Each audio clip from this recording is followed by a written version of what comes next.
All right, welcome to Overtime on the Ultimate Cleveland Sports Show. Aryan, what's your last name? Mike didn't tell me. What's that? Aryan Parikh. Parikh. And Aryan was sitting in with us today. He works for the Lake Erie Crushers as the analytics guy. I wouldn't have even thought the Lake Erie Crushers had an analytics guy, but I like that. There's two of us. You have a whole department. Yeah. Now, the Lake Erie Crushers are an independent. That's half as many as the Bengals have. The Crushers are an independent baseball. Affiliated minor league teams, you wouldn't need an analytics guy really because you don't pick your own players. Yeah, those types of teams usually have more video guys, right. they consider analytics. So do you help the owner find players? So for us, the manager is usually the one who's in charge of finding players. So yeah, that's part of our role. We help him, because it's so interesting because you find guys that have been cut from minor league organizations, from different independent leagues, college guys. So it comes apart from everywhere, and you just group them together. So what's your best hit there? Our best hit, we've brought in a couple guys who are from different independent leagues that came in and contributed for us last year. Yeah. And then obviously, we have each in the Frontier League, you can have two guys over the age of 30. So we have two guys who played in the big leagues before years ago. So who's that? Brandon Sittinger, he's a pitcher. Okay. He pitched for the Diamondbacks, and Alfredo Gonzalez caught a couple games for the White Sox. Okay, so when the Crushers launched, there was a rule, an age rule. How did that change? This because now you couldn't play at 30 or over in the Frontier League, right? Yeah, so we actually had a conversation about that last year because the contracts are labeled differently based on age, and obviously you have a certain amount you can pay. And comparing it to an MLB organization, right? You pay them for a full year. It's weird for us because you only pay them for when they're active.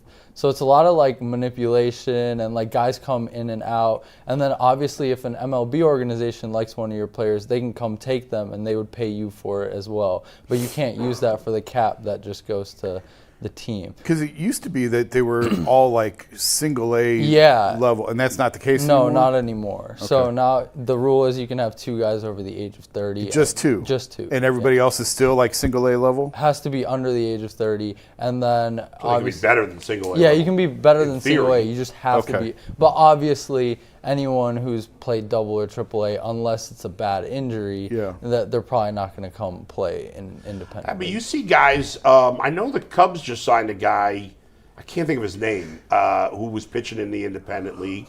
You see that it happens that their guys get signed, go to the independent league for a year or two and then come back to affiliated ball. So the best connection I have seen is Schaumburg, because the White Sox during COVID played in their stadium and they gave them a lot of money to renew the stadium because for MLB facilities, if you're an MLB team's playing there, obviously you don't have the facility, so they rebuilt it for them.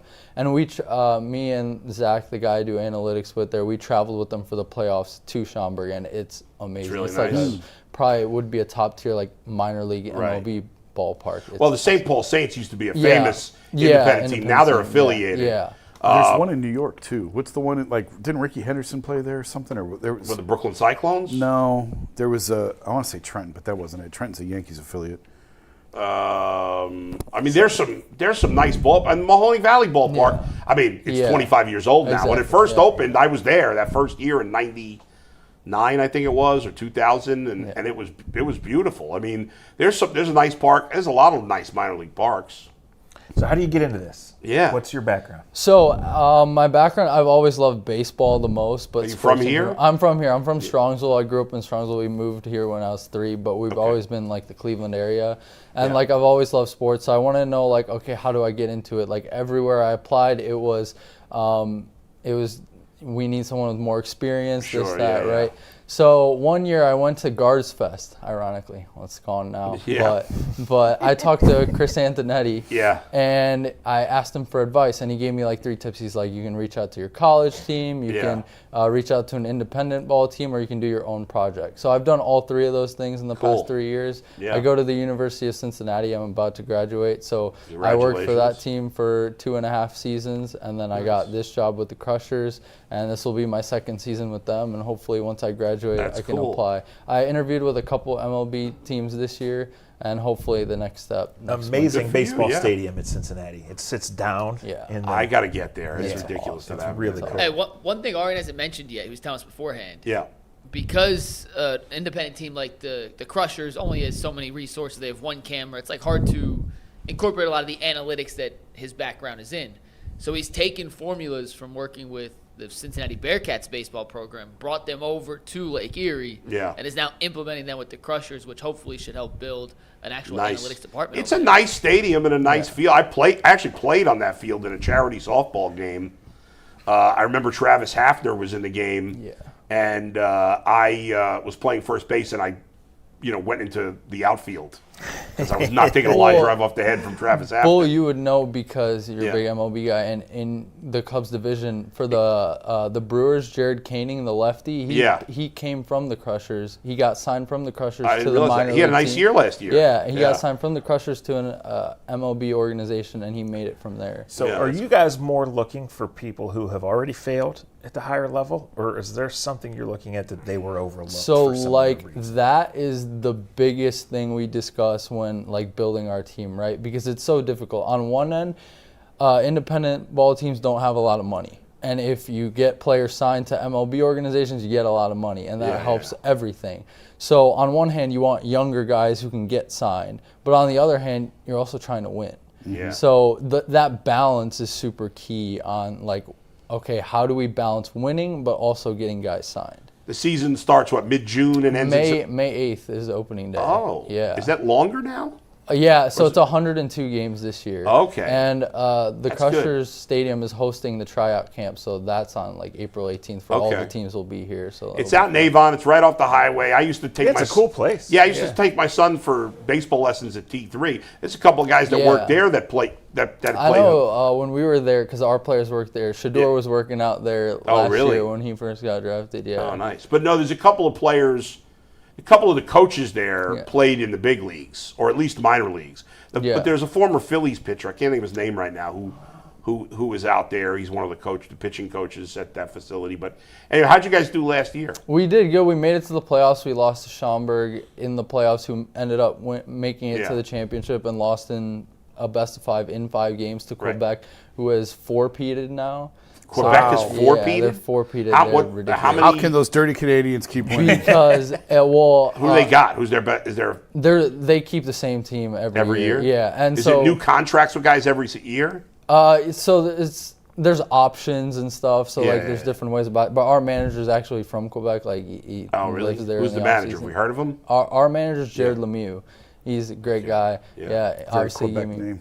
Yeah, It is, he gave me my opportunity, so I love That's him. cool. Obviously, he's a great guy. Does Quebec team have any players we would know? I don't think anyone knew. They're all just like really good independent ball players. That's why they don't get. They're just guys They who don't stay lose their there. players. And also a big part of independent ball is attendance. Is how you bring in money. Yeah. They have like 6,000 fans every single game banging on drums in That's Quebec. a lot So, for independent ball. Yeah, every Like, what do you game. guys average? 1,000? Like 2 or upper 1 to 2 depending on weekends and stuff. And a lot of that, as Jason mentioned last year, is like kids coming from school on days. So, Right. Yeah. You should have Jason Lloyd night. He's big in that. Yeah. Let's do yeah. that. Oh, yeah. Have Jason sign autographs for the folks. The only time I've been to a on, game Jason. there, it was the first round of the MAC tournament, the year that Kent State went to the College World Series. Oh. They host the hosted MAC it. tournament every year Okay. too. Yeah.